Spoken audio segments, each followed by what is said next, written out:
Chapter 10.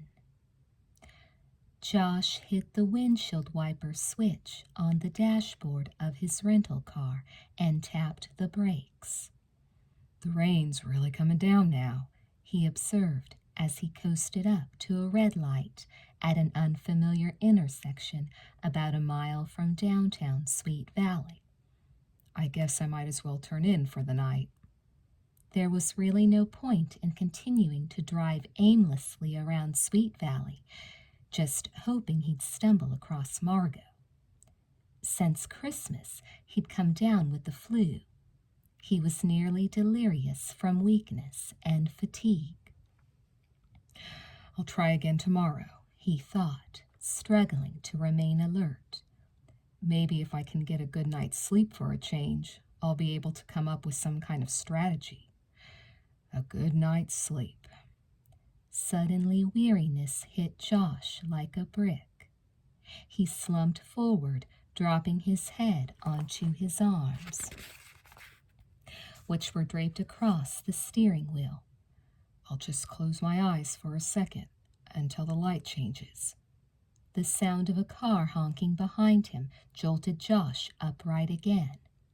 Slapping his face to wake himself up, he stepped on the gas and proceeded through the intersection.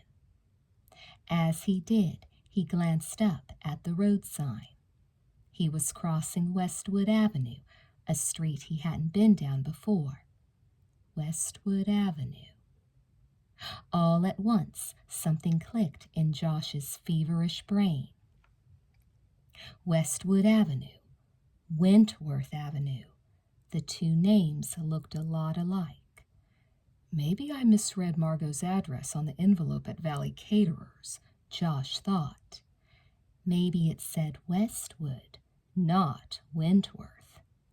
Josh slammed on the brakes. The car behind him honked again, coming perilously close to rear-ending him, but Josh didn't care. Tires squealing, he pulled a U-turn and sped back to the intersection. Once there, he faced a choice, left or right. Randomly, Josh turned right, heading toward town. He had no idea what he was looking for. Most likely he'd have to come back the next day when it was light. Just to be on her street, though. A shot of adrenaline started Josh's blood pumping. He felt more alive than he had in weeks. "I'm getting close," he sensed, staring eagerly at the houses as he drove slowly past. Then he saw it, a renovated 3-story Victorian with a small, neatly painted sign by the mailbox. The name on the mailbox was Palmer, and the sign said simply, "Guests." Josh's eyes glittered with hope. It could be. It could be.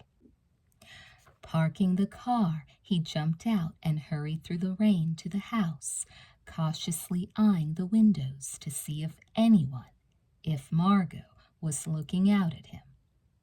Making it to the porch undetected, he paused by the front door and peered at the handwritten directory someone had taped up by the bell. With a trembling finger, he traced the names: P. Alden, M. Chidovitz, E. Thorne, M. Wake. "M. Wake," Josh breathed, his heart skipping a beat. "Margaret Wake. Margo. She's here." Next to each resident's name, a room number was noted. Margo was in room 12. "Number 12, Josh thought, placing a hand on the doorknob. "I'm so close now." He tried the knob, expecting to find it locked.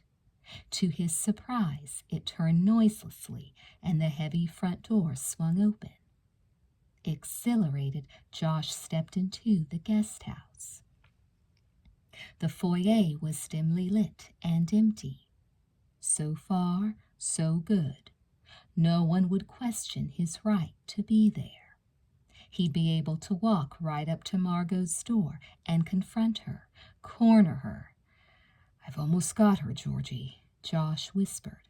"I'm going to go for it, little buddy."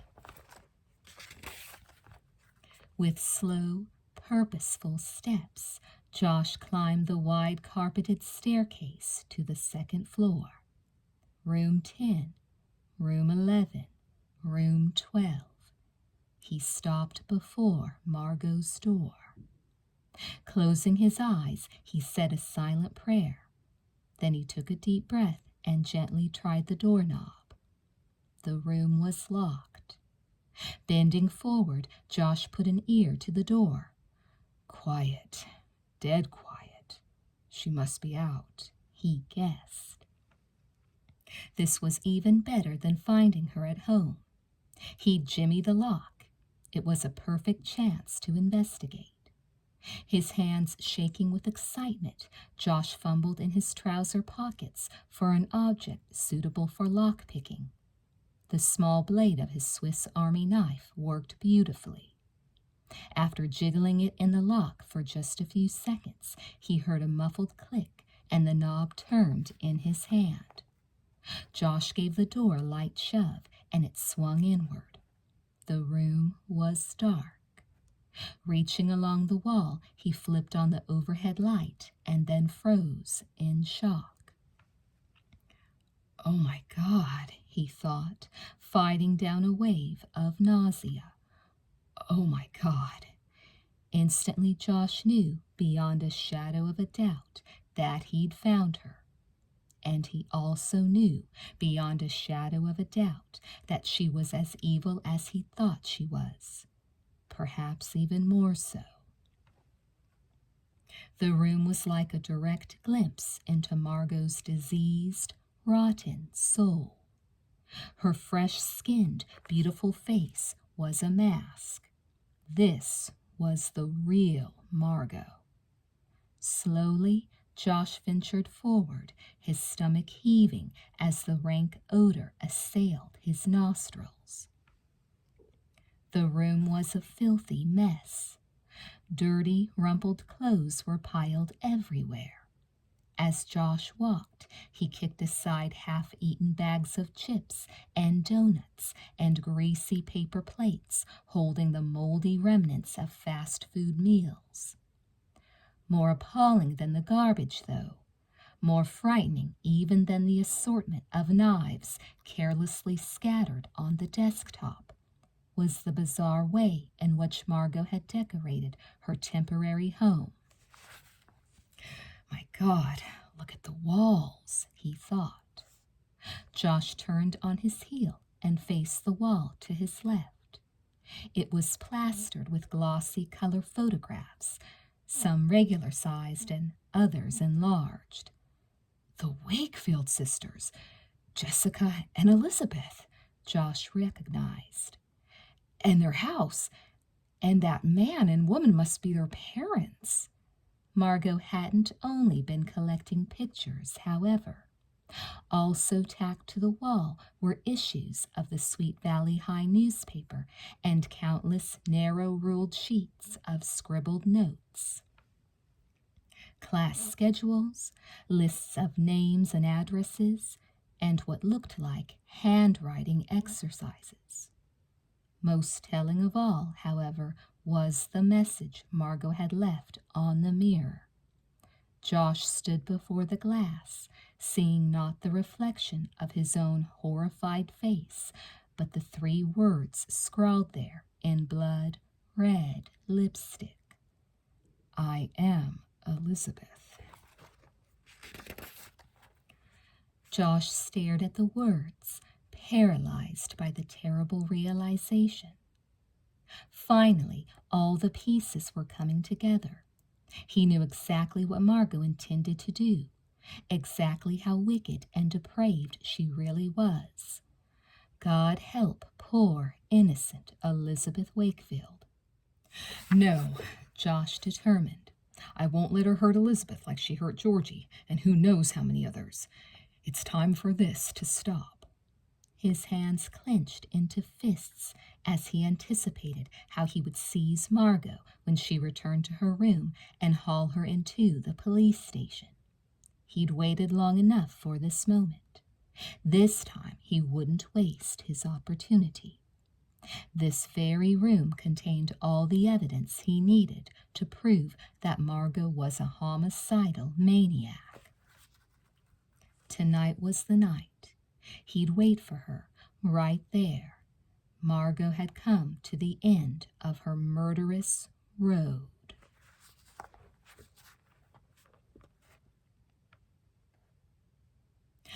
Margo checked her watch as she trotted up the steps of the guest house. 6:30. She had only half an hour to dress in a Jessica-style outfit and hurry to the marina. Less than half an hour, she corrected herself, because of course she had to arrive before the real Jessica did. She had to deal with James. Inside, Margo took the stairs to the second floor, 2 at a time. She dashed to her room, number 12, and then pulled up short, her hand just inches from the doorknob. Someone's been here, she realized, taking in the state of the lock with a single, practiced glance. She stared at the telltale scratches, her mind running in circles like a hamster on a treadmill. Someone's been here, but who? When? Why? Just then, she heard a rustling sound on the other side of the door. Someone had indeed been there, and that someone was still in her room. Bending over, Margo put her eye to the damaged keyhole and peeked through. She recognized Josh Smith immediately. Emotions surged up in her, boiling like a storm-tossed sea. Fear that he'd come so close to apprehending her, fury and indignation at this violation of her jealously guarded privacy. How dare he? She raged silently. How dare he? Straightening up again, Margo stood tapping her foot for a moment, unsure of what to do next. She felt cornered and helpless. Josh had seen it all. He was probably just waiting to jump on her and take her to the police, if he hadn't called them already. Slipping a hand into her purse, she felt the handle of the small knife she kept handy. I could burst in on him and stab him, she thought. But no, Josh was probably armed himself, and if he wasn't, he could just grab any one of the knives she left on the desk, all of which were much bigger than the one she carried. I'll just have to leave, Margo realized, biting her lip. I'll hide somewhere and hope I get a chance to clean out the room before he comes back with the cops. If not, I'll just lay low for a while and look for another chance, another way. The thought of having to postpone her dream of becoming Elizabeth Wakefield brought hot tears of disappointment to Margo's eyes. She wanted to sob, to howl, and then her anger dissipated like a Pacific mist on a sunny morning. All at once, she was in command of herself again, and in command of the situation. I should have more faith, she berated herself. As always, a brilliant idea had come to her just in the nick of time. So Josh Smith wants to follow me, does he? He wants a piece of the action? Margo wanted to laugh out loud. How stupid he is, she thought with a disdainful sneer. To imagine he could beat me at my own game. Stepping a few paces down the hall, Margo positioned herself right at the top of the stairs. I just stopped by to drop off the rent check, she announced loudly to the empty hallway. I'm heading over to the marina to meet a friend at 7. She paused, allowing time for an imaginary reply, then continued. Thanks, Mrs. Palmer. I will have a good night. Margo raced down the stairs and out the door. She noticed a green car parked alongside the curb right in front of the house. Josh's car, she guessed. Her own vehicle was across the street, pointing in the opposite direction. In the blink of an eye, Margo had unlocked the driver's side door and slithered behind the wheel of her car. She slouched low in the seat so that she couldn't be seen from the sidewalk and trained her eyes on the Palmer's guest house. Sure enough, a minute later, Josh, wearing a denim jacket and baseball cap, came sneaking out of the house. Margo smiled to herself as he jumped into his car and raced off. "Thank you, Josh," she said. "You'll fit into my palms just perfectly."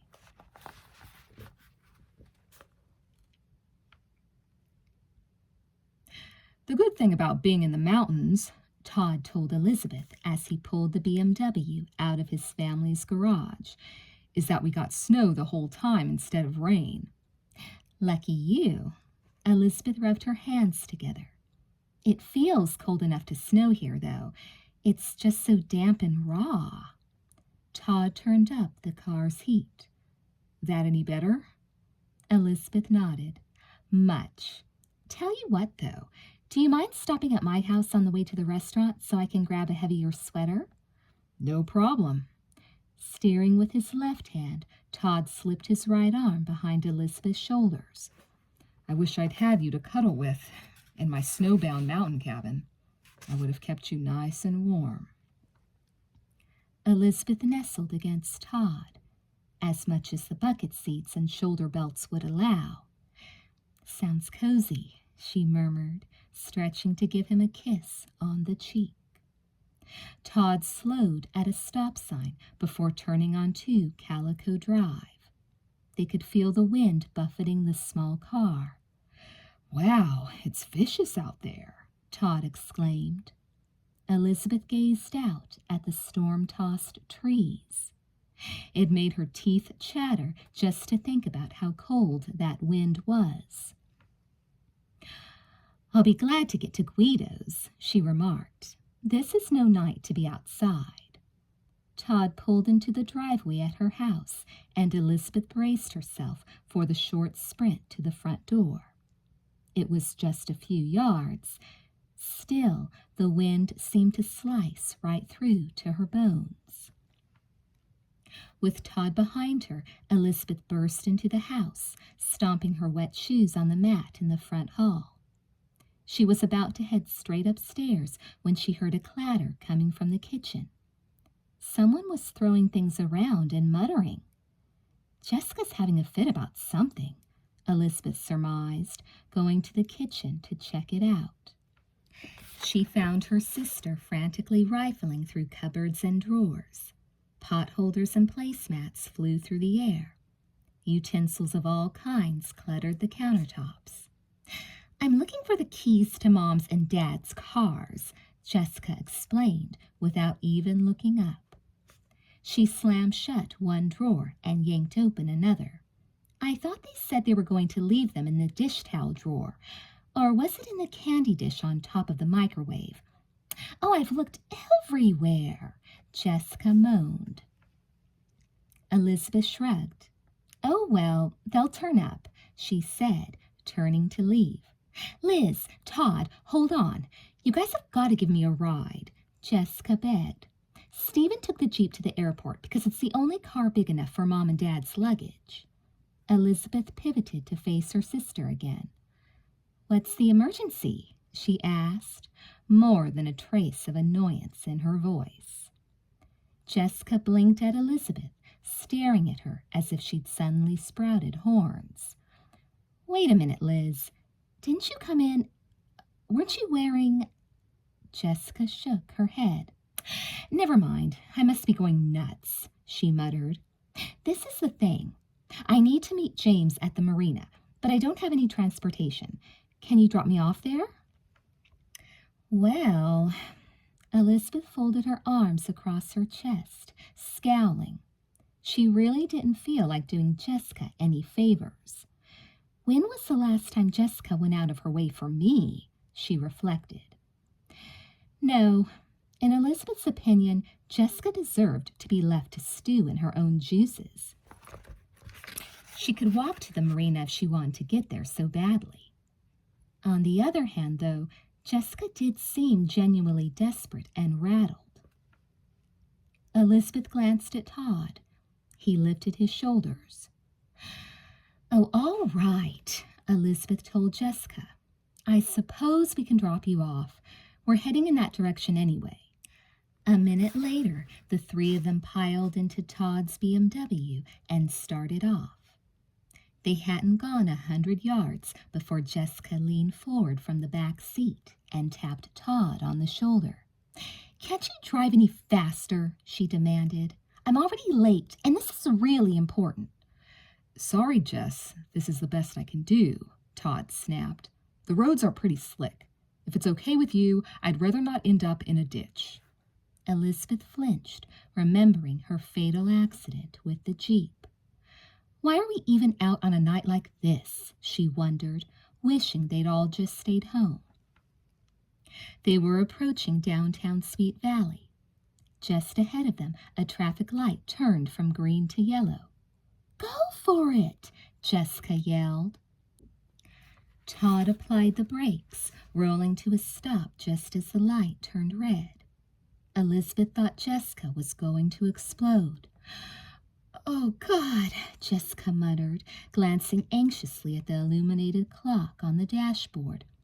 I can't explain it, but I just have this terrible feeling. Wind rocked the car. Lightning flickered on the horizon. We'll get there, Todd assured Jessica. Keep your shirt on. The red light seemed to last forever.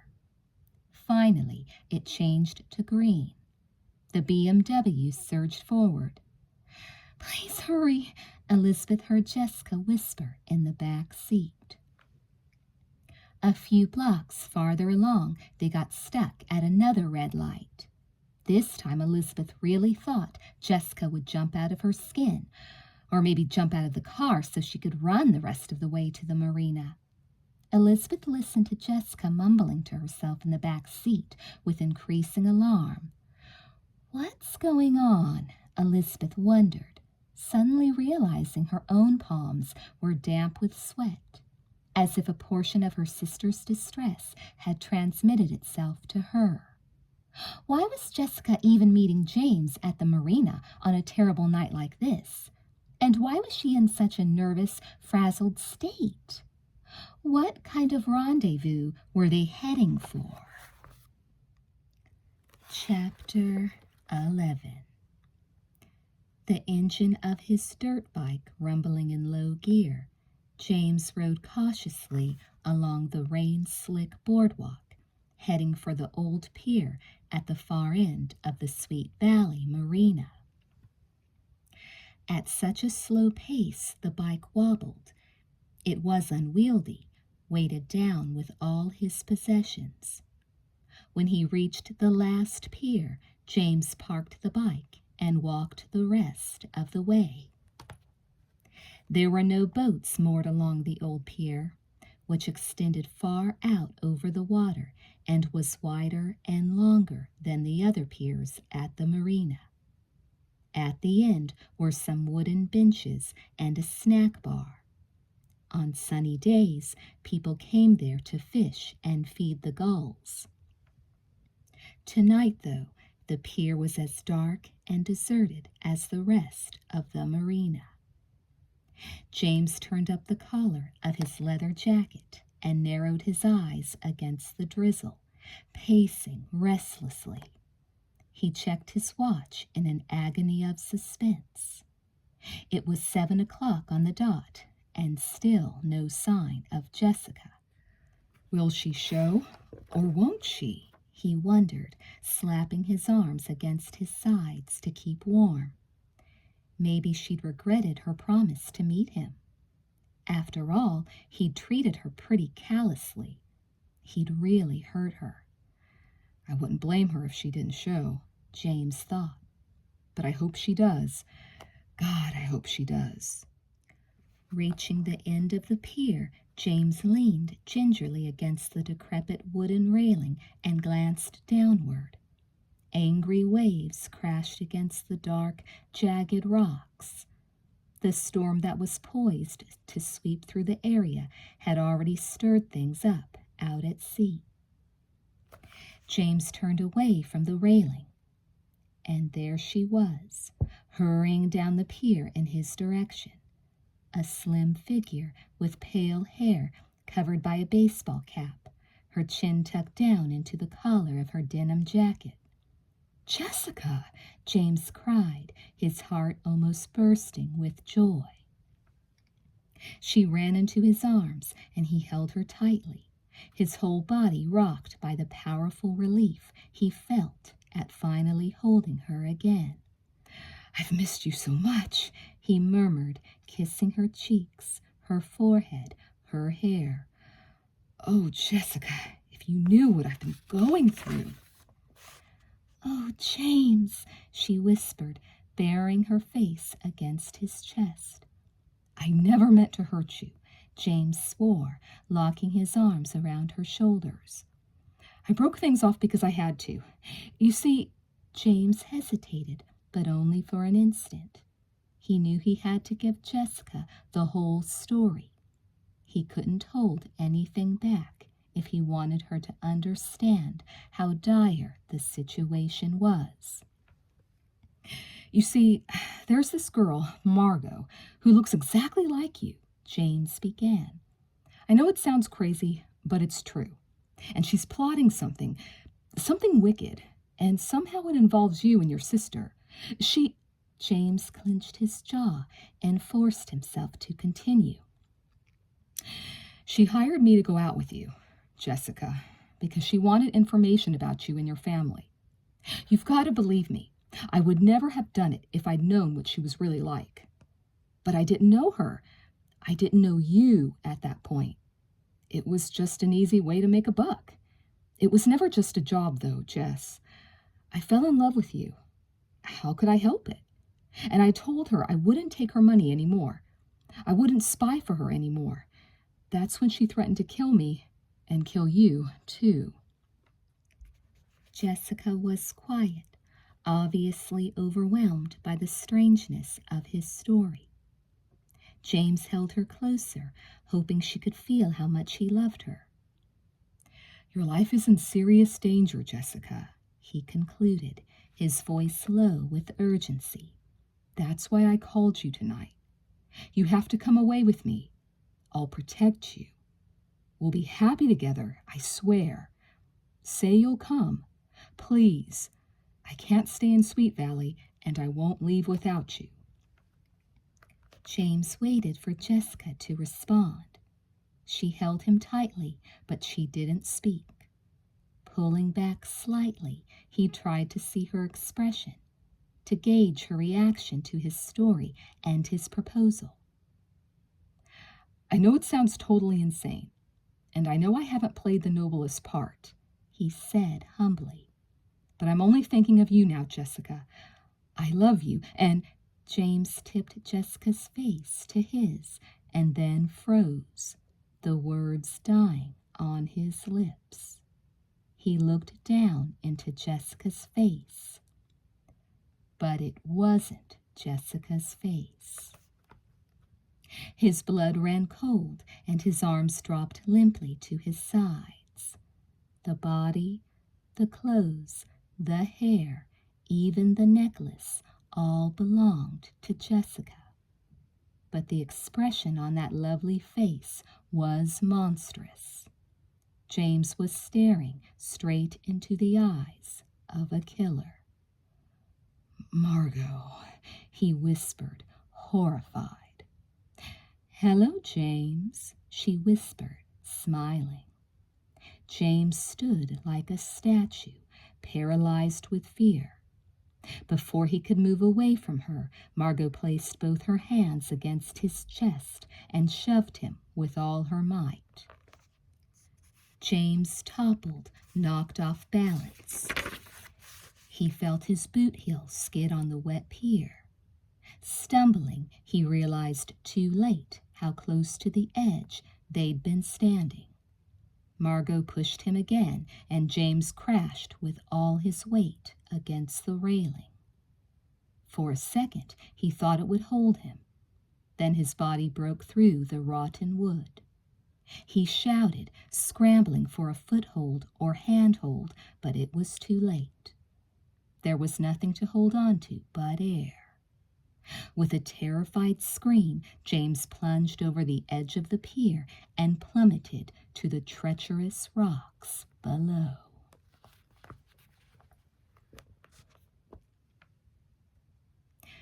Before Todd could even kill the engine in the parking lot of the marina, Jessica was out of the car and running down the boardwalk to the far pier. "Slow down!" she heard Elizabeth calling after her. "You'll slip and fall!" But Jessica didn't care about her own safety. The psychic message had been coming to her loud and clear the whole time they were driving to the marina. James was in danger. Jessica was sure of it. He was in danger, and she had to get to him before... Reaching the old pier, Jessica paused momentarily. She heard Elizabeth and Todd's feet pounding on the dock behind her, and she heard other sounds ahead of her in the dark at the far end of the pier. Someone was there. More than one person, Jessica realized, dashing forward. Despite the rain and gloom, she could see a blur of bodies scuffling. James was in some kind of fight. And then she saw the taller figure topple. The leather jacket, the shaggy brown hair. A scream ripped from Jessica's throat. "No!" She was too late. James had fallen over the edge, and Jessica knew what lay far below. Vicious, deadly rocks. "James!" she cried, faltering. "James! No!" Panting from the exertion, Todd and Elizabeth sprinted up. "What's going on?" Elizabeth cried. In the gloom, at the edge of the pier where James had been standing only a moment before, a shadowy figure was visible. A man in a denim jacket and baseball cap. Jessica pointed to him. "Get him!" she screamed to Todd as she collapsed into Elizabeth's arms. The man whirled, preparing to run. Spurred by Jessica's words, Todd sprang forward to block his escape. "Get him!" Jessica repeated, tears mingling with the rain on her face. She clung to Elizabeth, half fainting. "He killed James!"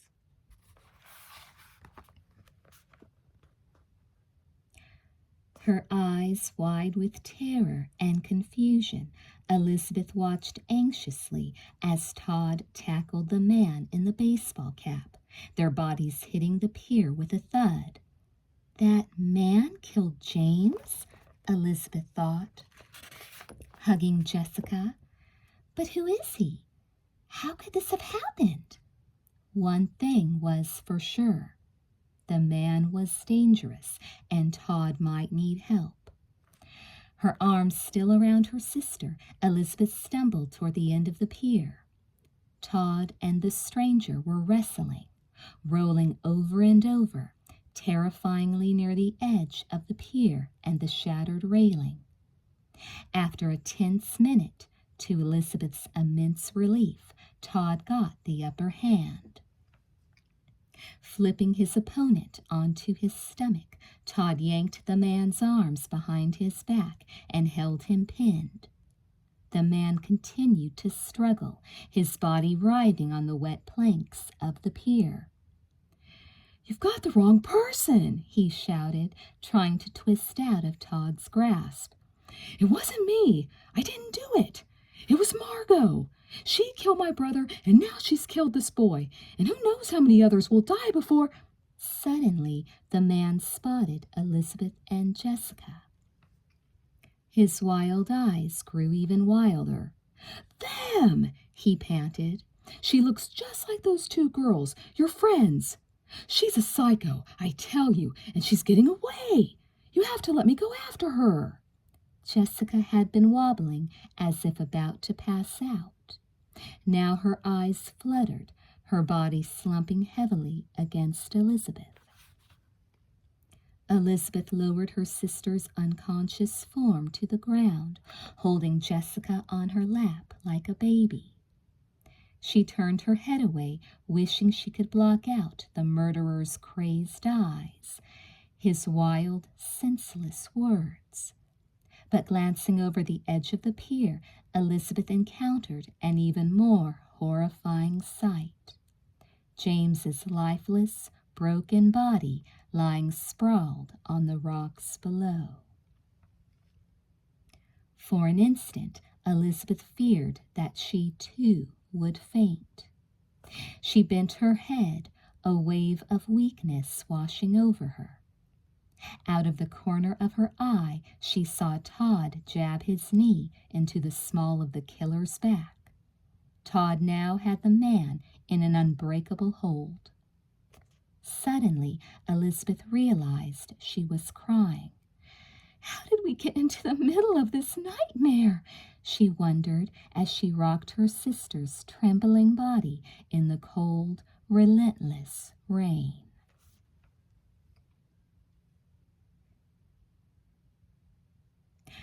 Margo lingered for a moment, viewing the scene from behind the snack bar shack.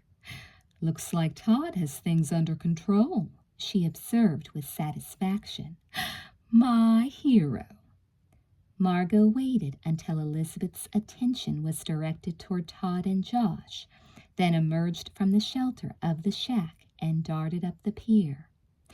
"There's a payphone at the other end of the marina," she recalled, suppressing a cold-blooded cackle as she caught sight of James's dirt bike, parked and waiting. On a whim, she grabbed his duffel bag. There could be something valuable inside, and James won't be needing it anymore. Reaching the payphone, Margo dialed the police emergency number. "I'd like to report a crime, a murder," she declared, quickly rattling off the basic facts. "A man pushed another man off the old pier down at the Sweet Valley Marina. Some eyewitnesses caught the killer, but they need help. Please, hurry." Margo hung up the phone before they could ask her name. She wished she could go back down to the old pier and feast her eyes on the delicious sight of Todd restraining Josh, of Elizabeth comforting Jessica, of James's conveniently dead body. "It went even better than I planned," she exulted, her cheeks glowing pink with triumph. James and Josh had played right into her hands, and Todd showing up to apprehend the criminal was an unexpected but perfect final touch. "I really love it when everything comes together like this. I'm just so good." "Too bad your foot slipped, James," Margo thought nonchalantly as she sauntered back to her car. "We had a good partnership going there for a while. But you played your part. I didn't need you anymore." Tearing off her baseball cap, Margo shook out her hair and tipped her face to the rain, smiling as a bolt of lightning shattered the night sky. James had played his part, and now she was ready to play hers. The rain ran down Margo's face and soaked through her clothes, and she reveled in the icy, stinging, cleansing sensation. "I've learned my lines, and it's almost showtime," she thought.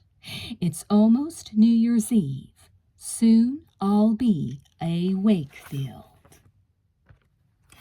Chapter 12. That's the kind of flight that makes me never want to get on an airplane again, Mrs. Wakefield declared as she and her husband disembarked at the San Francisco airport on Tuesday night. I really don't know how the pilot pulled off that landing. The fog is as thick as pea soup. It was a bumpy one, all right, Mr. Wakefield agreed, taking his wife's arm as they zigzagged through the crowd on their way to the baggage claim area. But we made it safe and sound. In half an hour, we'll be relaxing in our hotel room. He winked at his wife. I'd be up for ordering room service. How about you? She smiled. You're on. While Mr. Wakefield waited for their 2 small suitcases to come around on the luggage carousel, Mrs. Wakefield looked around for their limousine driver. There were a dozen or so drivers from various livery services standing near the glass exit doors, each displaying a sign printed with a customer's name. Kaplan, Lee, Stevenson, Higgins, no Wakefield, Mrs. Wakefield noted. Her husband joined her, a suitcase in each hand. I don't see our driver, Mrs. Wakefield told him, her expression anxious. Mr. Wakefield wasn't concerned. He's probably waiting for us outside where there's less of a crowd. Come on. They hurried out to the sidewalk where a number of limousines and shuttle vans were lined up by the curb. You wait here, Mr. Wakefield said, placing the suitcases by his wife's feet. I'll just check with these guys and see which car is ours. Mrs. Wakefield watched her husband approach each limousine in turn, her anxiety mounting. She could hear snatches of the brief conversations, and it wasn't encouraging. Name is Wakefield. Expecting a car, Kotkin, Greiner, and Burns. The Fairmont Hotel?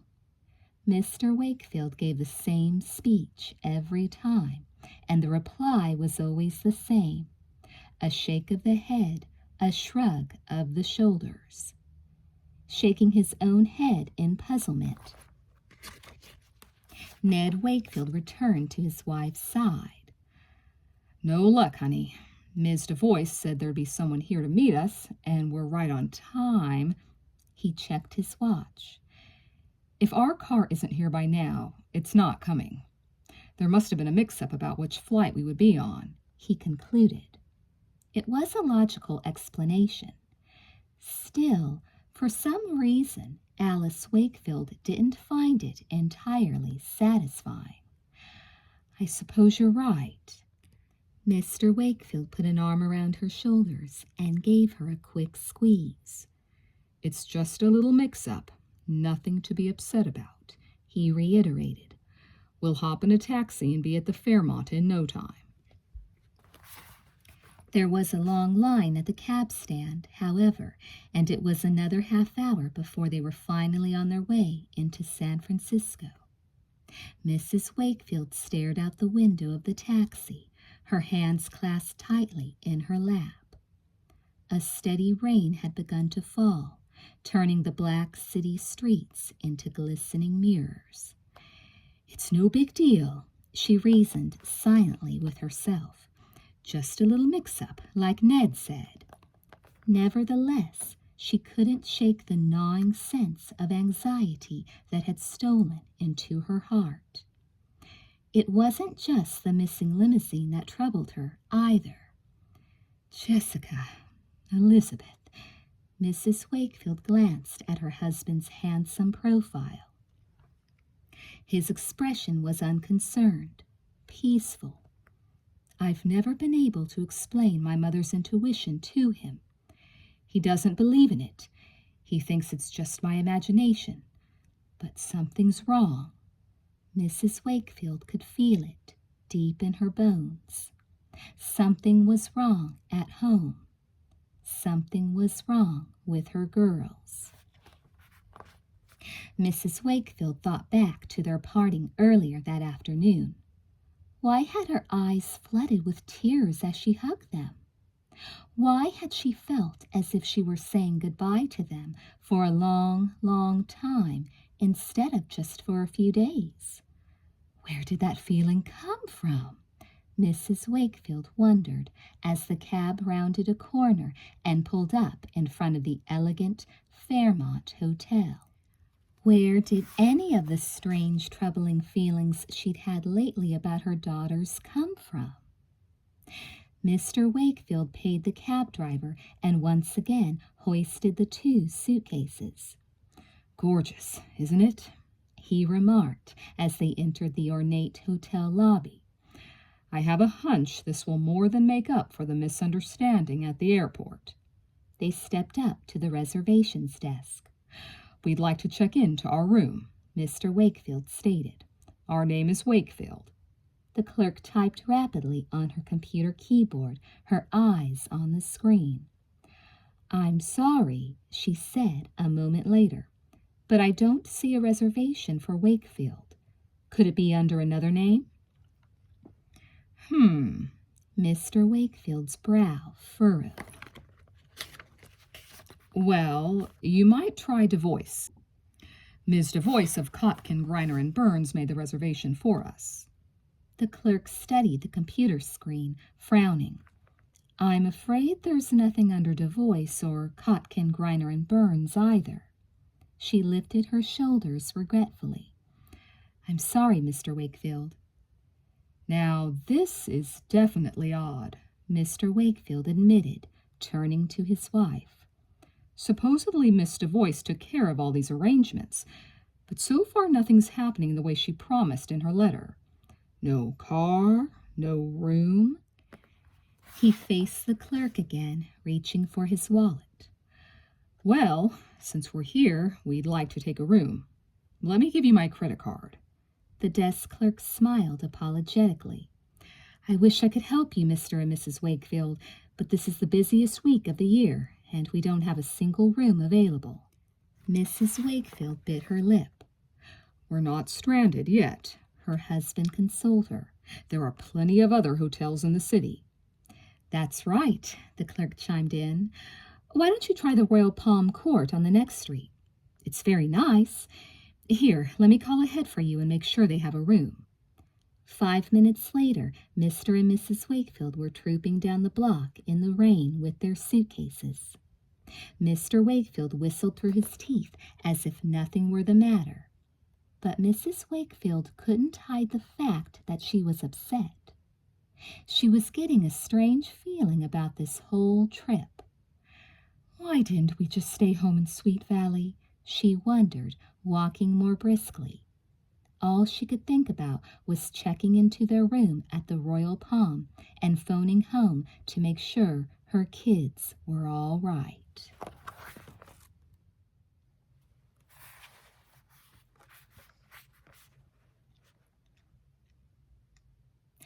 Todd stood at the door of the Sweet Valley police station watching Stephen drive off in the rain with Elizabeth and Jessica.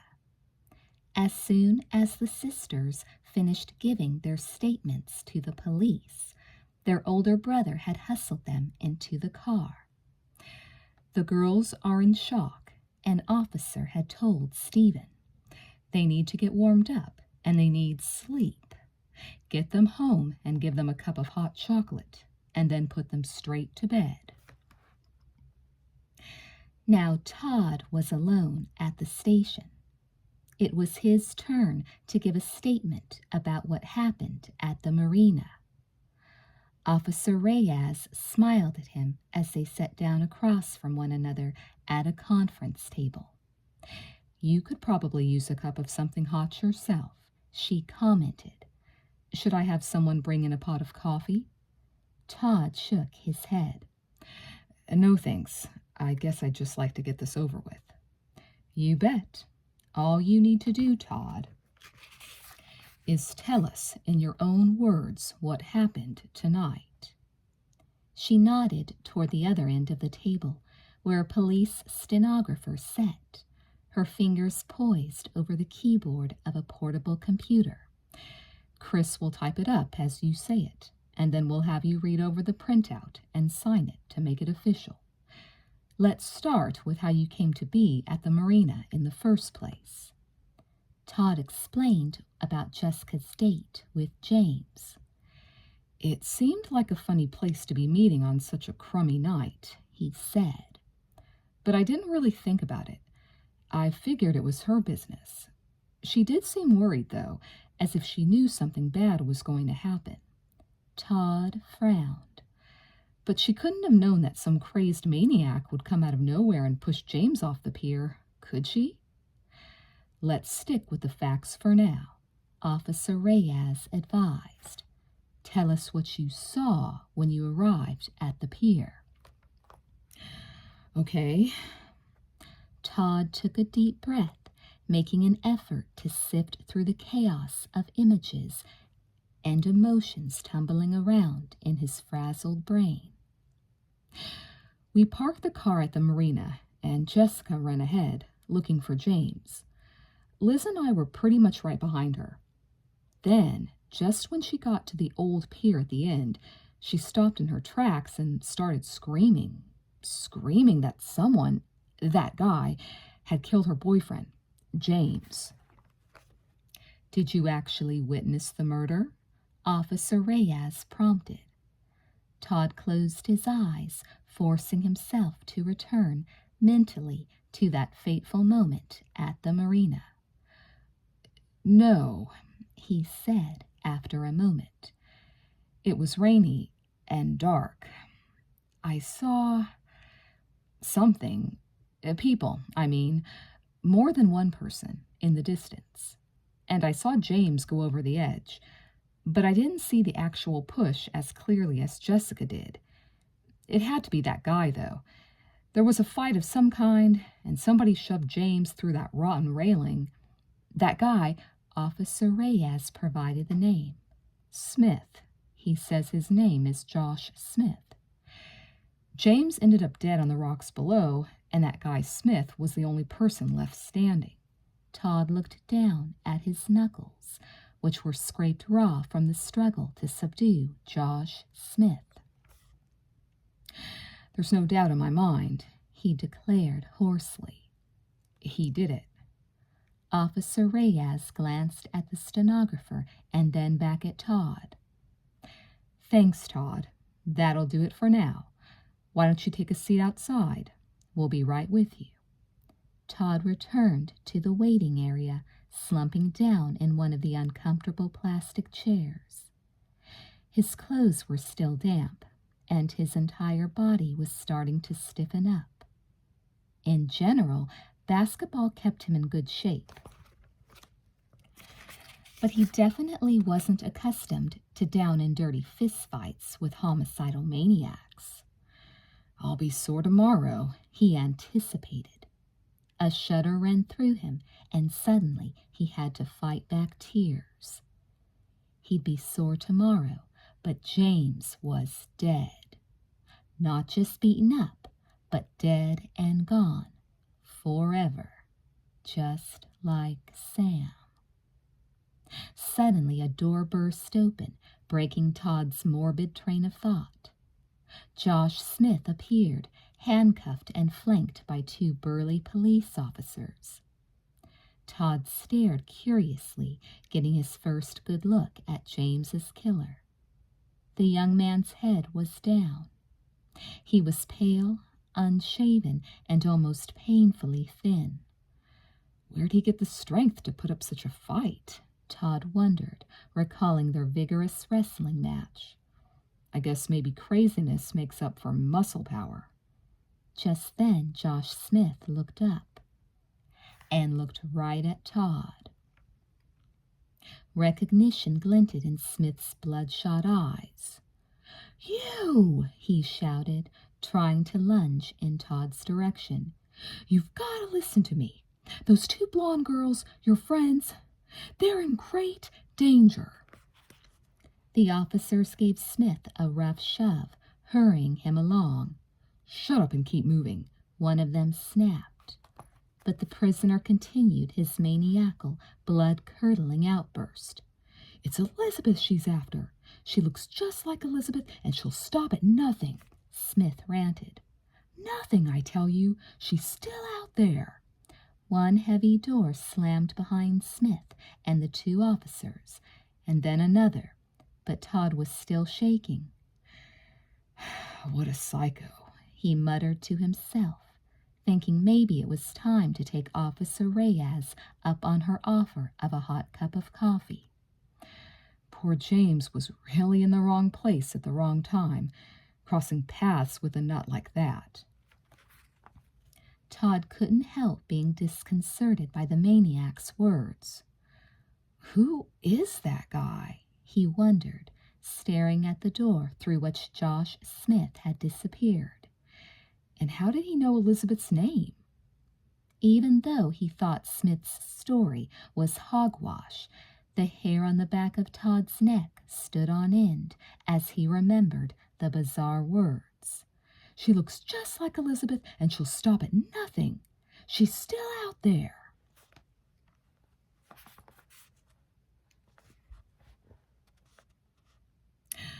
What a night, Margo thought as she snuck into the hallway from the Wakefield's basement. "I am just exhausted. I wish Stephen would tuck me into bed." She smiled at the thought. Stephen was such a hunk. She had to keep reminding herself that he was going to be her brother. She'd have to keep her hands off him.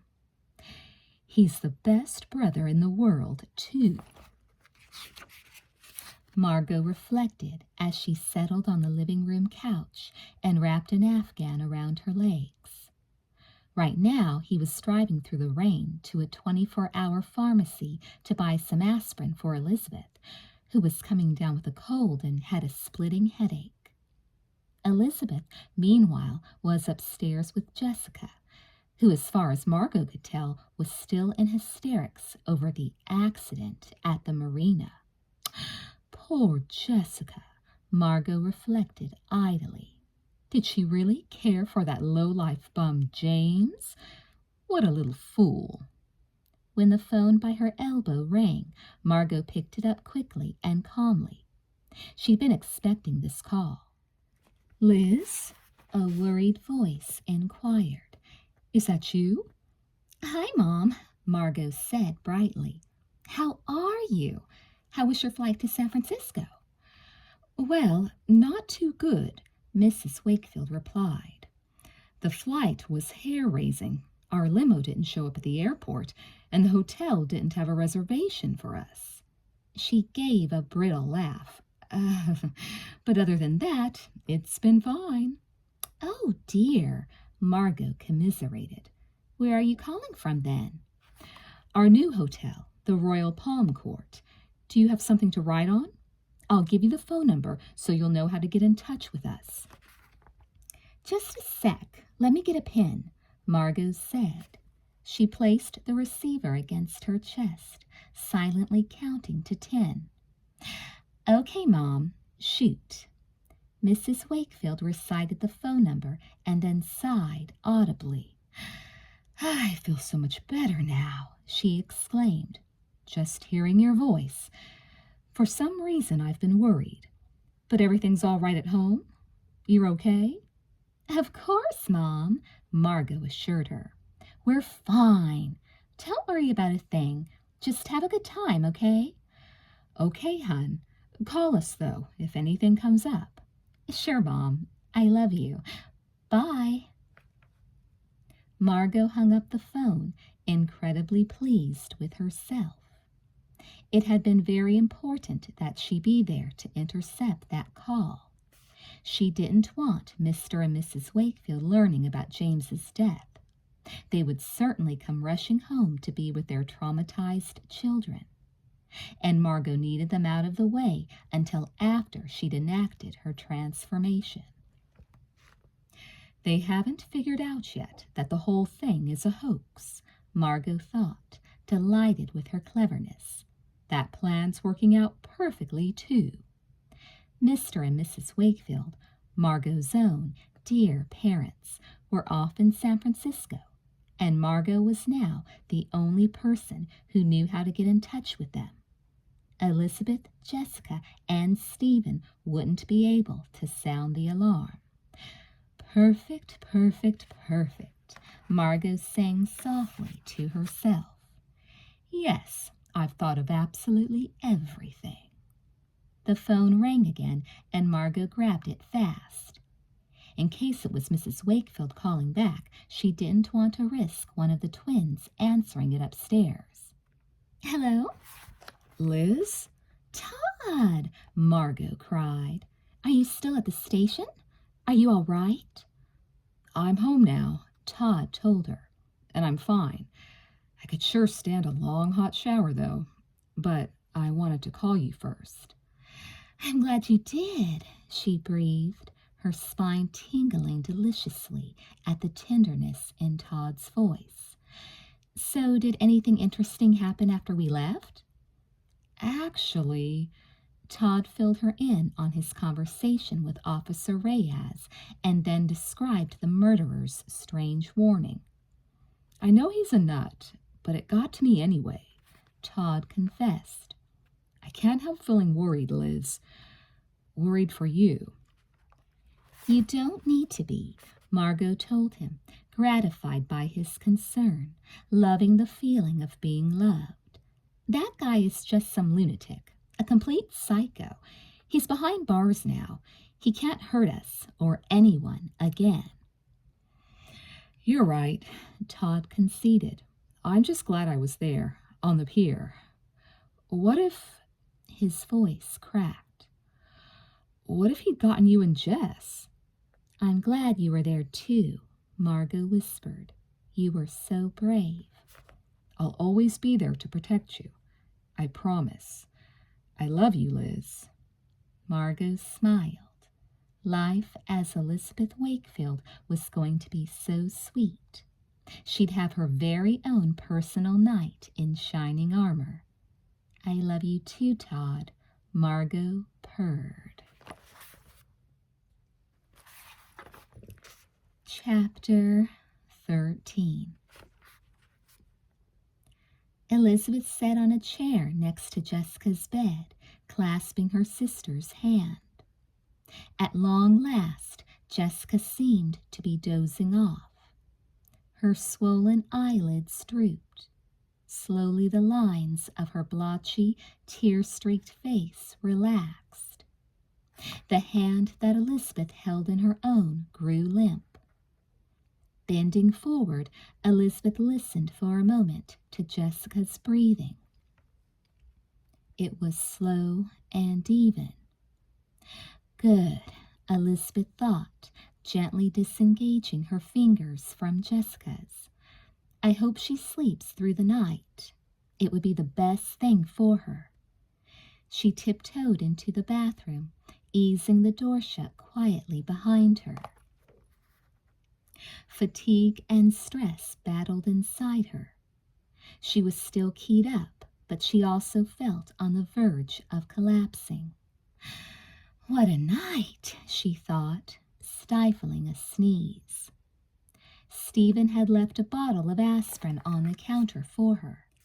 As she swallowed 2 tablets with a glass of water, Elizabeth found herself thinking back over the night's mysterious and deadly events. Why was Jessica meeting James at the marina at night, anyway? Elizabeth pondered the question as she headed into her bedroom. Why had Jessica been so upset on the way there?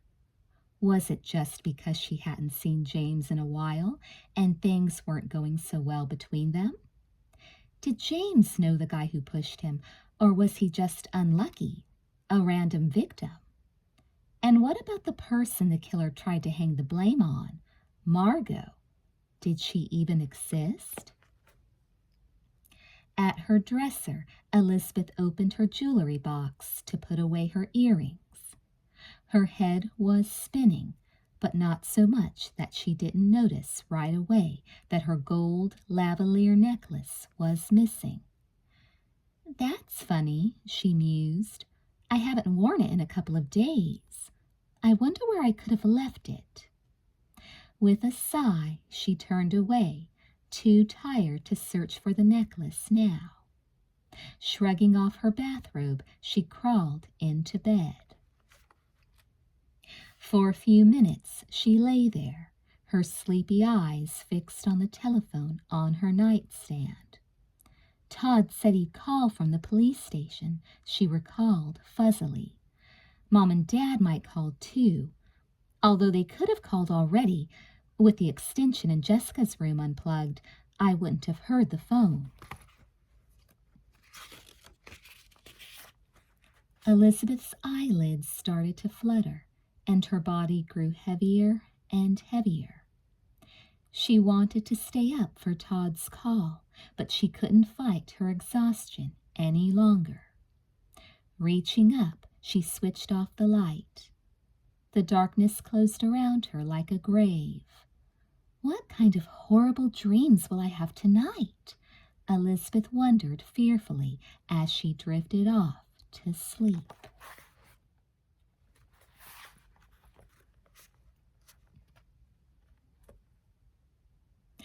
Although her eyes were closed and she was sound asleep, Jessica's lips moved in a voiceless cry, and she tossed on her bed as if she were trying to run. In her dream, she had returned to the pier. "What did you want to tell me?" she shouted desperately in her dream. "James, wait!" But once again, she'd arrived too late. James didn't answer her question. He didn't even hear it. He was already toppling to his death. As if Jessica's unconscious mind knew that the horror and the pain were too much for her to bear, the scene in her dream shifted abruptly. She found herself in a new setting, in a new frame of mind. All thoughts of James had disappeared. There was a wide emerald green lawn, and in the distance a sandy beach and the shimmer of blue water. "I know this place," Jessica thought in her dream. "It's Seca Lake. I've always loved it here." The sun was warm overhead, and the grass was silky and cool under her bare feet. It was summer. Jessica wandered happily toward the water. In her dream, it didn't strike her as strange that the scenery contained elements from other places she knew and loved. The beach disco's dance floor, the pool house at Fowler Crest. As she stepped onto the sand, Jessica looked around, expecting to see Leela or one of her other friends. Instead, she saw Elizabeth running toward her from the other end of the beach. A smile of welcome lit up Jessica's face. "Elizabeth's coming to see me," she thought, her own footsteps quickening. "We're going to be friends again." But as Elizabeth drew nearer, Jessica's smile wavered. The girl coming toward her, she was Elizabeth, and yet she wasn't. Even though the weather was warm, she was wearing a funny blue ski cap, and while she had Elizabeth's features, there was something odd, almost threatening, about her expression. Her blue-green eyes were stony and cold. In her dream, Jessica froze. "Elizabeth?" she said, uncertain. The girl continued to advance, one hand held behind her back and the other extended to Jessica. Should I run and embrace her or run away from her? Jessica wondered, torn by conflicting impulses. She did neither. She just stood, paralyzed, while the girl came closer, closer.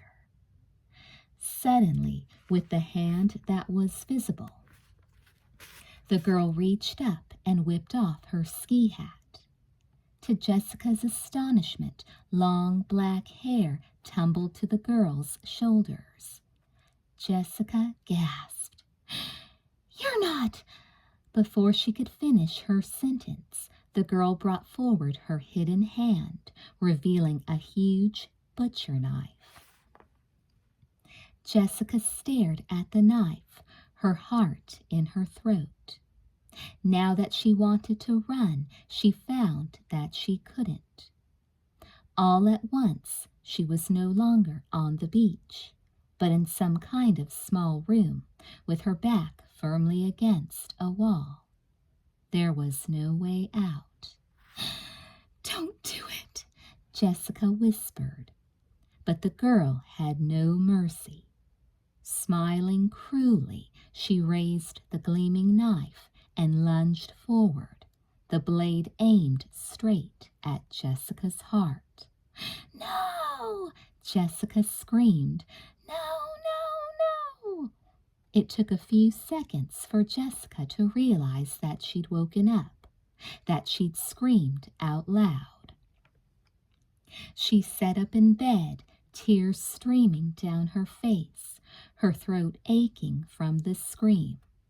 She'd never felt terror like this in her life. Never.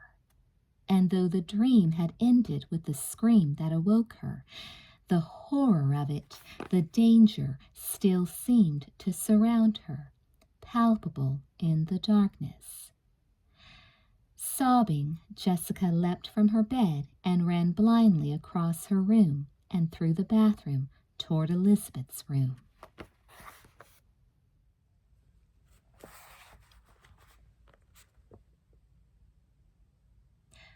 "I'm thirsty, aren't you?" Elizabeth said to Sam in her dream.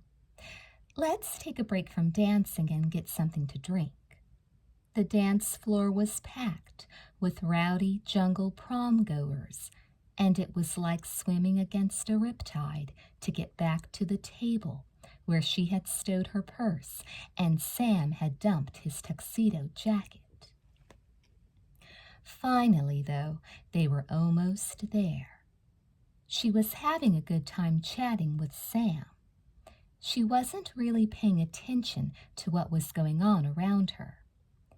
But now, in her dream, Elizabeth forced herself to focus. "Look," she commanded herself.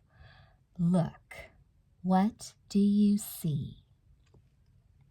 It was no use. There were too many people in the way. No, wait a minute, Elizabeth thought. There! Through the crush of bodies, she glimpsed a slender arm reaching out to touch one of the punch cups she and Sam had left on their table. Someone darted away. Elizabeth saw only the swirl of a skirt, and then the person, the girl, was gone. Elizabeth shook her head, not sure whether to believe the fuzzy evidence of her own eyes. What did it matter, anyway? Why should she care? They reached the table, and with a careless shrug, Elizabeth toasted Sam with her punch cup and put it to her lips. Then she remembered. The punch. Had someone spiked it? I'm almost there, Elizabeth realized, adrenaline coursing through her veins. I'm getting closer to something, to finally understanding what happened to me that night. I'm on the verge. Suddenly, Elizabeth was staring into blackness. The brightly lit school gymnasium, Sam and the other students, the band and the decorations had all disappeared, and she was alone in deep, silent dark. Or was she? What woke me up? Elizabeth wondered, befuddled. And then, in front of her staring eyes, a ghostly apparition loomed over her bed. A pale face with a gaping black hole for a mouth and two pale arms reaching out to grab her. Covering her eyes with her hands, Elizabeth screamed at the top of her lungs.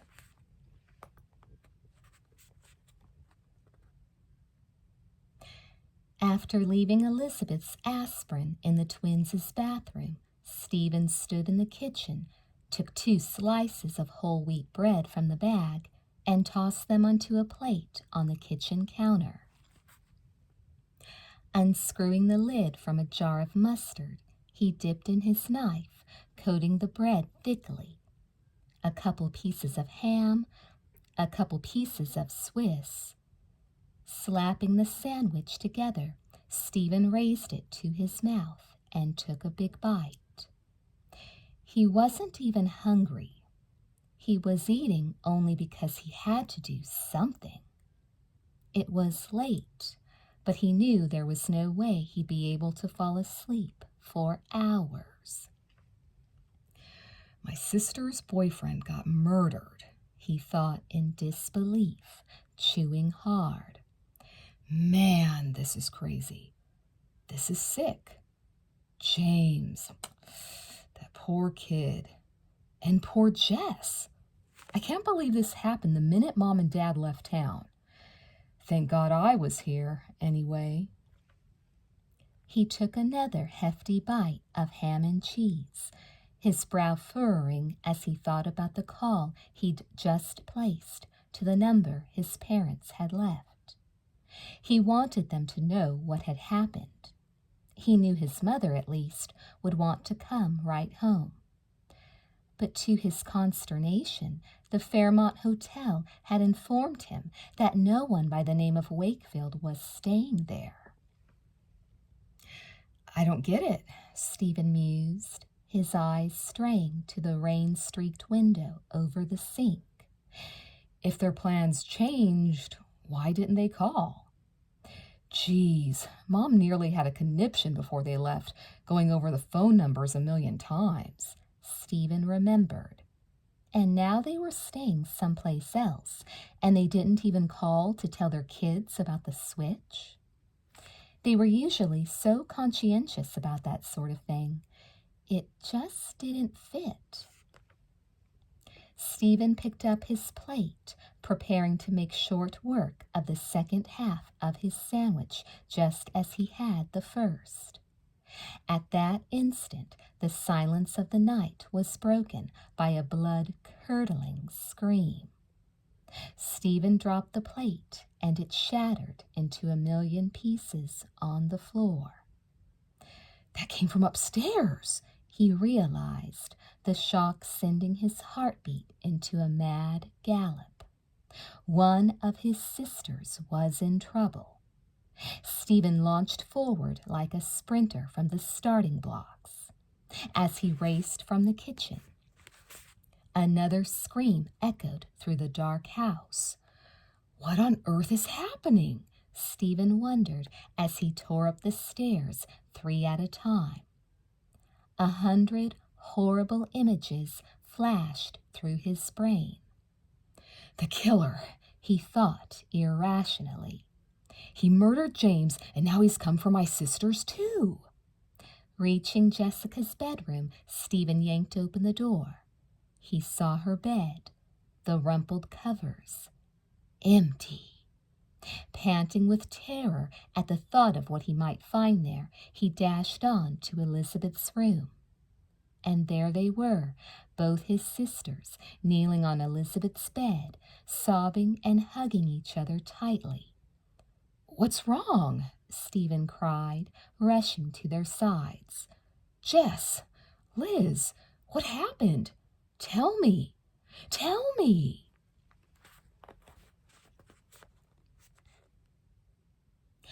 Margo slipped out of the den where she'd hidden when Stephen had returned from the store, and crept up the stairs toward the sounds of sobs and murmured voices.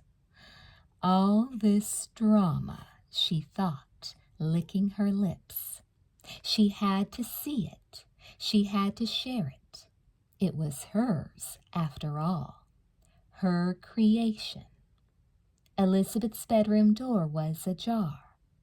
Crouching in the dark hallway, Margo peered into the room, now brightened by a bedside lamp. It was like a scene from a movie, her own private movie.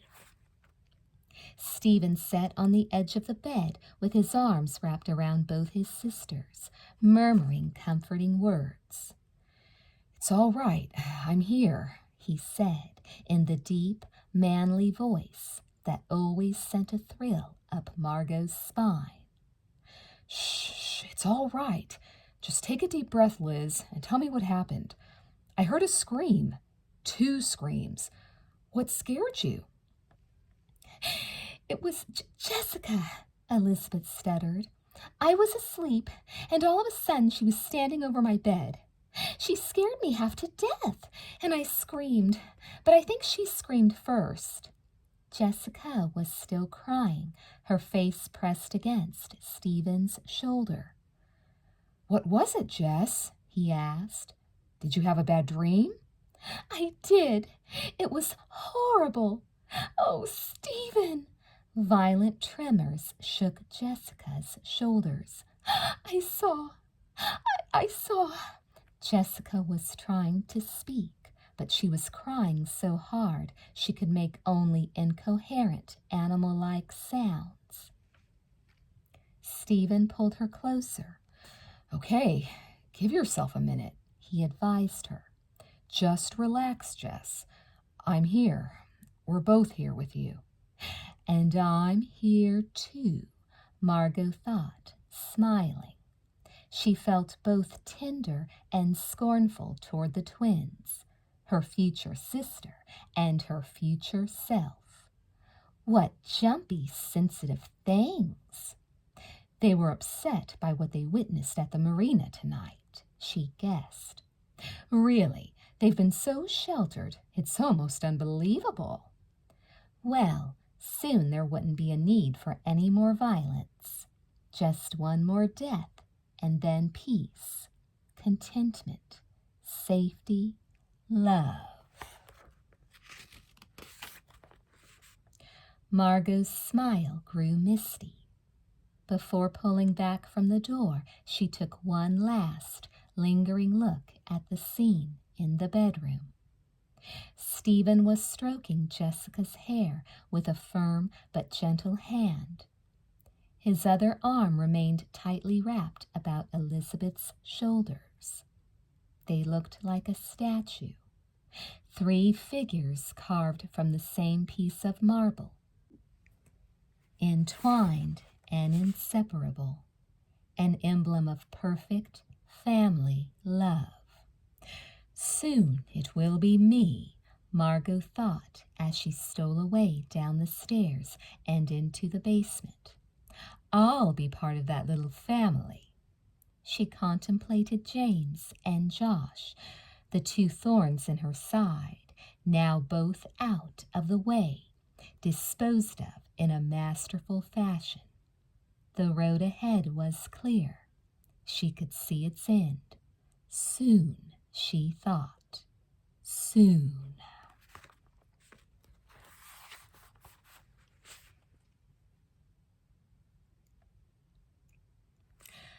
With the light on and with Stephen nearby, Elizabeth gradually grew calm. Finally, even Jessica caught her breath enough to speak.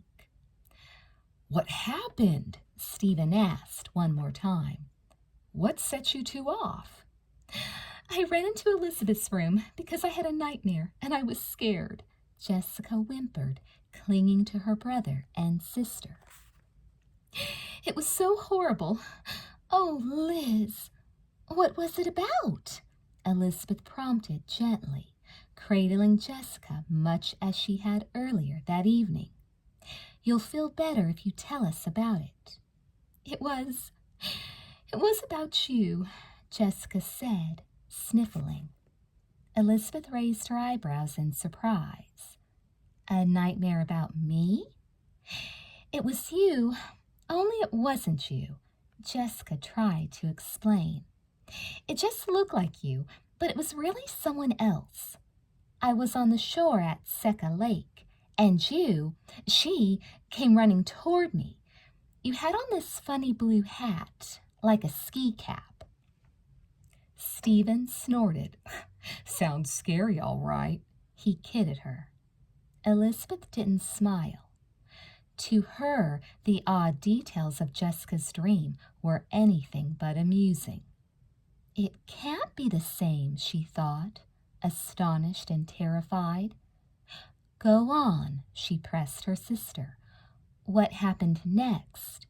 Then Jessica burst into tears again, hiding her face against Stephen's chest.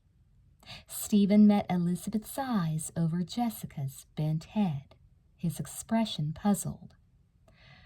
Whatever it was, it must have really been awful. But she woke up, Stephen reminded Jessica. You're okay. You're safe. I know what it was, Elizabeth whispered. Now Stephen really looked mystified. What? He said. Even Jessica lifted her head at this comment. Elizabeth stared straight into her sister's eyes. I know what happened next in your dream, she said quietly. The girl pulled off her hat, and she had dark hair instead of blonde, and she was carrying a knife, a big butcher knife. Jessica's mouth dropped open. Yes, she said. How did you know?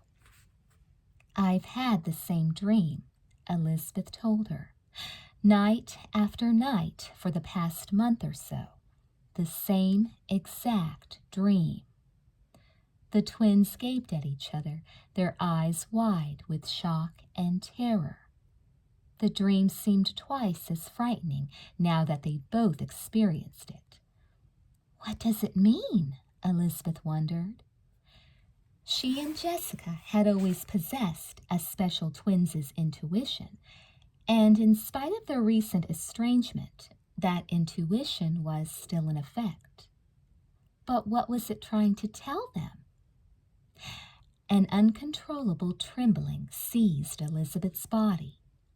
Could the dream be some kind of omen? A deadly prophecy?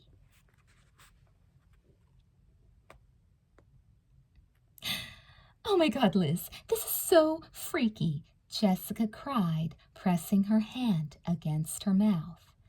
Do you think, what if? Stephen could see that his sister was on the verge of another hysterical outburst. Let's all take a deep breath and count to 10, he recommended, gently grasping Jessica's shoulder and giving her a little shake. Come on, help me out here. 1, 2, 3, 4. Obediently, Jessica drew in a deep, ragged breath, and Elizabeth did the same. Good, Stephen praised them. Now, let's get calm and try to stay calm, okay? Stephen knew it was easier said than done, though.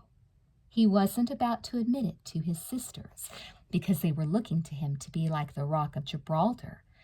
But the account of the strange, coincidental dreams had shaken him up, too. Freaky isn't the word, he thought, jumping to his feet and pacing restlessly around the room. Despite the confident, competent big brother act he was putting on, Stephen felt helpless. Murders, dreams. His sisters seemed to be threatened from every direction, from the outside and the inside. If only Mom and Dad were home, Stephen found himself wishing for about the 100th time that night. Somehow, even though he knew all the doors and windows were tightly locked, the big, dark house around them didn't feel like much protection. Crossing to the window, Stephen peered out into the dark drizzle, just as a car that had been parked across the street flicked on its headlights and pulled away from the curb. Stephen gulped. The driver had long, blonde hair. From the back, she almost looked like one of the twins. "You're seeing things," Stephen lectured himself, turning his back to the window. Obviously, all this talk of dreams was starting to get to him. "If only Mom and Dad were home," he thought. "If only the sun would rise so this weird, awful night would be over." Chapter 14. It was thoughtful of Kotkin, Greiner, and Burns to schedule my first meeting for late in the morning, so we'd have time for sightseeing. But it's not the best day for it, Ned Wakefield admitted. He and Mrs. Wakefield walked along Fisherman's Wharf on Wednesday morning, huddling close together under an umbrella. The fog was so dense it felt like rain, and Dallas Wakefield, pressed close to her husband's side, chilled to the bone despite her scarf, gloves, and wool-lined trench coat. "That's the understatement of the decade." She pointed into the fog, laughing wryly. "I know the Golden Gate Bridge is out there somewhere. I'll just have to pretend." Turning, they headed back the way they'd come. "Let's warm up with a cup of coffee at Ghirardelli Square and then take the cable car back to the business district," Mr. Wakefield suggested. "It won't hurt to show up a few minutes early." The cup of steaming, almond-scented coffee brought some color back to Mrs. Wakefield's cheeks. But as she and her husband squeezed into seats on the trolley, she still felt cold. With a cheerful clang of its bell, the cable car started forward, heading up a steep hill. Mrs. Wakefield stared at the quaint, pastel-painted houses without really seeing them. Instead, in her mind's eye, she saw her daughters' faces. Sweet, pretty, familiar faces, but so hard to comprehend sometimes. They'd been acting so strangely lately, she reflected, so distant and unpredictable. Blowing hot and cold toward each other, and toward her and Mr. Wakefield and Stephen, alternately needy and withdrawn. The cable car continued to climb up and up. "Have I been any better, though?" Mrs. Wakefield asked herself. "My emotions are about as steady as a ping-pong ball lately." There were moments when she wanted to push her daughters away, and other times when her maternal instincts were as ferocious as a lion's. A troubled frown creased Mrs. Wakefield's smooth forehead as she remembered the wave of protectiveness that had washed over her, as she hugged her daughters goodbye. It didn't matter that everything had been fine when she checked in last night. She should have heeded her instinct. She should have stayed home. As the cable car crested the hill and swept down the breathtaking drop on the other side, Mrs. Wakefield was overcome by an inexplicable sense of dread and powerlessness. She closed her eyes, bracing herself against the back of the seat. "I shouldn't have left them. I should have stayed home." Mr. and Mrs. Wakefield hopped off the trolley half a block from the modern glass high-rise where the offices of Kotkin, Greiner, and Burns were located. Despite the disappointments of the previous night, Mr. Wakefield's mood was upbeat. "I'm looking forward to meeting these folks," he told his wife as they crossed the airy, plant-filled lobby to the bank of elevators. "It'll be great to finally satisfy my curiosity about this consulting job." Trying to dismiss her glum musings, Mrs. Wakefield smiled encouragingly at her husband. I'm sure they're looking forward to meeting you too. The elevator soared upward, depositing them on the 17th floor.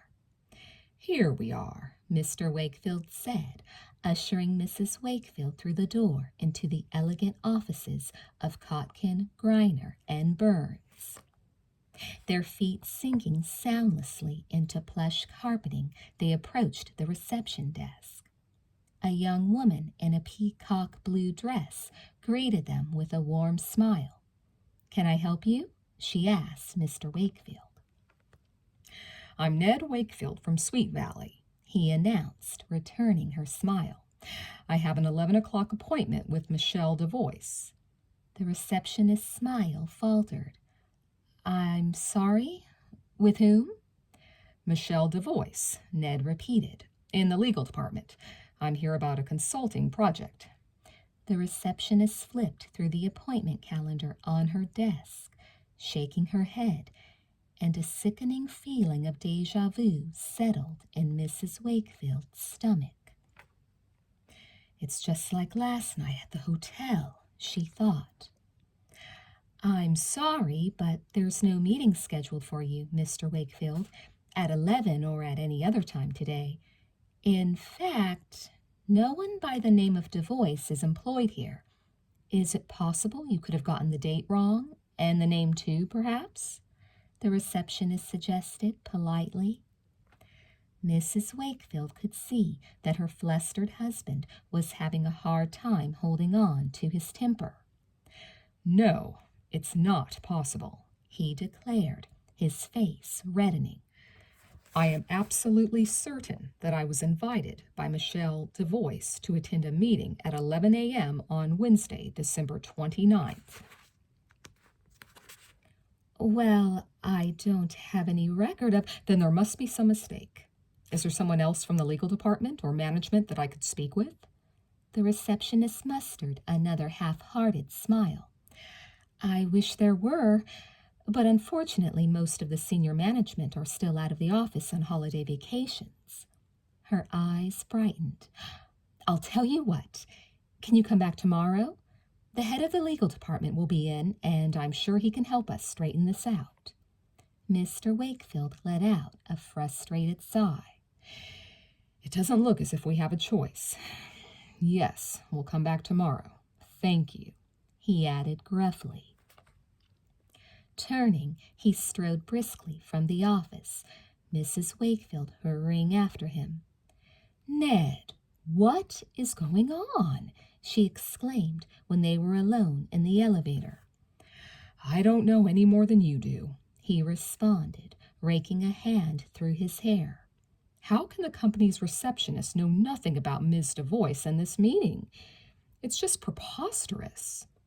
On the sidewalk outside the office building, they paused, at a loss for what to do next.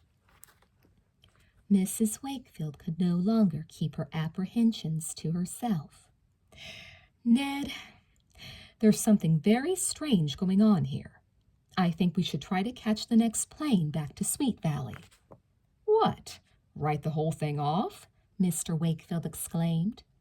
Something's wrong, here and at home, Mrs. Wakefield insisted. I just have this feeling. Mr. Wakefield took her hand and squeezed it. You spoke with Liz last night, and she said everything was fine, he reminded her. As for this meeting, I'll admit things could be getting off to a better start. But now that I've had a minute to cool off a little, I'm not so worried. I'm sure everything will get straightened out if we stick around one more day. Mrs. Wakefield hesitated. I still think the kids... They have our number at the Royal Palm, Mr. Wakefield said soothingly. If any kind of problem comes up, they'll call us. Well, I suppose you're right, Mrs. Wakefield agreed at last. And since we've come all this way, we might as well make the best of the situation, Mr. Wakefield concluded. That's the spirit, sweetheart. We can still do all the fun things we planned. Tour a museum, Make dinner reservations someplace special? Go to the theater? Putting up the umbrella, Mr. Wakefield held it over Mrs. Wakefield's head, and they strolled in the fine gray mist toward the fashionable shopping district. Ned's right, Mrs. Wakefield tried to convince herself. Stephen's with the girls, and they're all old enough to take care of themselves. I'm silly to let my imagination run away with me. But no matter how much she reasoned with herself, her vague sense of dread persisted. Because reason has nothing to do with it, Mrs. Wakefield realized. Logical or not, I just have a feeling.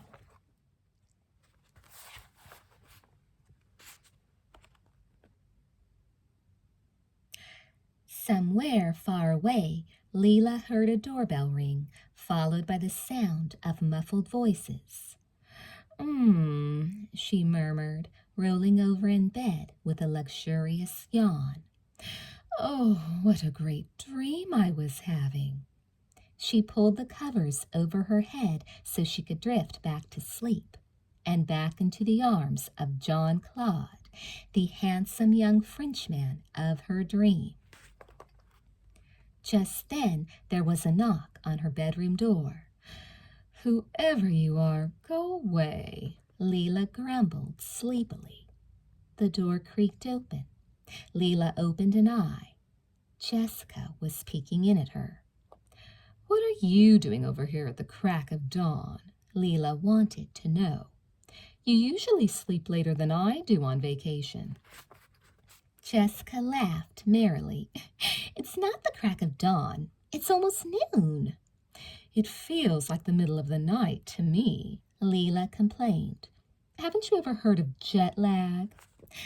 I know I should have waited, Jessica admitted, bouncing across the room to perch on the edge of Leela's bed. But I just couldn't wait to hear about your trip to Paris. What did you do? What did you see? It looked like John Claude would have to wait. With a disgruntled sigh, Leela sat up in bed, propping herself against a mound of pillows. She didn't appreciate being robbed of her beauty sleep. On the other hand, it was gratifying to have a captive audience for her stories about the glamour of Paris. We did and saw everything, she told Jessica. We shopped till we dropped on the Champs-Élysées, saw the Mona Lisa at the Louvre, went to the opera and the theater, had coffee and people watched on the Rive Gauche. She wiggled her eyebrows. You mean guy watched, said Jessica. Right, Leela confirmed with a grin. And the city is just crawling with celebrities. Really cool European celebrities, not boring Hollywood types. They practically all have royal titles.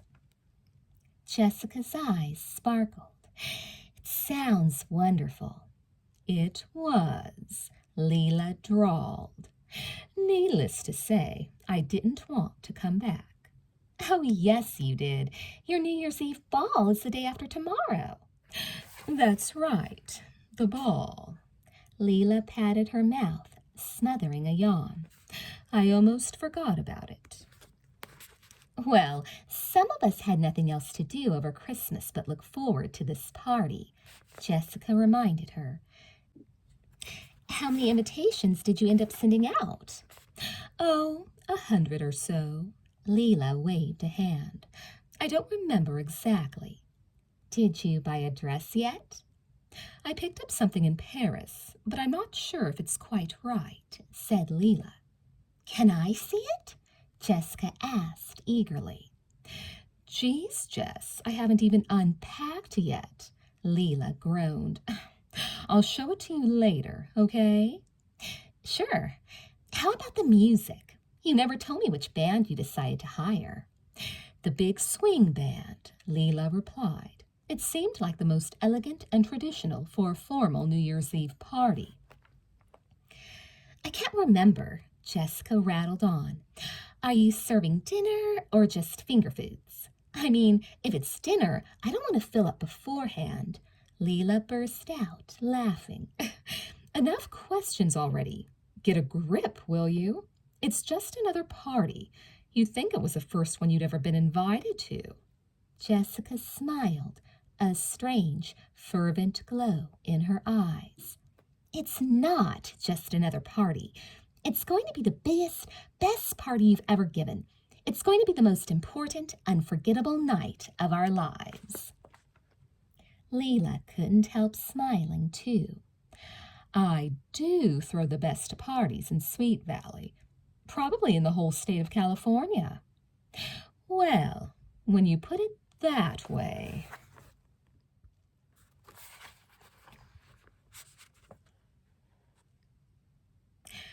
I'll be ready in half an hour, Jess, Leela called over her shoulder as she shuffled into the bathroom to take a shower. Just make yourself at home, okay? I'll do that, Margo called back. As soon as she heard the water running, Margo stepped out into the hall. Yes, indeed, she thought with a sly smile. I sure can make myself at home here. Too bad the Wakefield's house isn't more like Fowler Crest. From what Margo knew of Leela, it would take her longer than half an hour to shower and get dressed for their expedition to the pancake house and the mall. With Mr. and Mrs. Fowler still asleep in the master bedroom, it was a perfect opportunity to snoop around the rest of the mansion. Margo strolled down the plushly carpeted second-floor hallway, casing out each and every room, closets and bathrooms included. What a spread, she thought, as she traced her fingers along the top of a gleaming cherry dressing table in a guest bedroom that looked as if it belonged in Versailles. Valuable paintings were scattered about the walls. The room was almost cluttered with Chinese vases, silver candlesticks, and crystal knickknacks. A priceless oriental rug muffled the sound of her footsteps. Maybe I'll get to sleep in this room someday. It'll be pretty cool to be friends with someone this rich. Yes, Margo decided as she opened a door on the hallway and discovered yet another walk-in linen closet. As soon as she became Elizabeth, she was going to start being much nicer to Leela. Liz has never given Leela a fair shot, Margo reflected. Reaching the end of the long hall, she turned around and started making her way back down the other side. God knows why. Leela's a million times more fun than that drip, Enid. One more guest bedroom. Margo scanned it quickly, memorizing the locations of the windows and closets. She wasn't taking this tour solely for aesthetic reasons, after all. She had a very important motive for familiarizing herself with every inch of Leela Fowler's palatial home. Margo walked down the wide staircase to the first floor, smiling in anticipation. It's going to happen here, she thought, as she waltzed across the high-ceilinged foyer and into a living room the size of a ballroom. At the New Year's Eve ball. What better way to kick off the new year? Investigating the kitchen next, Margo paused to examine an impressive array of German cutlery mounted in a case on the wall. Her palms itched at the sight of the gleaming stainless steel blades. Any one of the knives would be a perfect murder weapon. She bypassed the knives, her eyes still searching. Choosing a weapon was easy. What she needed to find now was the right place to use the weapon. Margo thought of all the empty rooms upstairs. The house was big, but not so big that a scream would go unnoticed, and Elizabeth might very well scream when Margo took her life. I need someplace private, Margo mused. Some place where I can dispose of the body so that it will never be found. There could only be 2 Wakefield girls. The third had to disappear without a trace. Wandering back into the enormous living room with its full-length French doors, Margo suddenly stopped in her tracks. Through the windows she could see the Fowlers' swimming pool and the Fowlers' pool house. "It's perfect," she exulted, grasping one of the long brocade curtains and pressing herself up against the glass. The pool house was set apart from the main house, and with continued bad weather in the forecast, no one was likely to venture outside on the night of the party. And just beyond the pool house, a stretch of manicured green lawn extended to the woods. "I'll sneak over at some point tonight or tomorrow night," Margo planned, already smelling the sweet, wet scent of the earth. "I'll dig the grave in the woods. It will be ready and waiting." "Ready to go?" Margo jumped at the sound of the voice behind her. Quickly composing her features into a bland, harmless smile, she turned to face Leela, who'd traded her nightgown for a red miniskirt and baggy black sweater. "Yep, let's go," Margo replied. They left the house, and now fully awake Leela chattering about the Parisian boutique where she'd purchased the sweater, but Margo was only half listening. As she stepped over the threshold, her mind was already on Friday night. "I'll walk into the mansion as myself, and walk out a few hours later as Elizabeth Wakefield."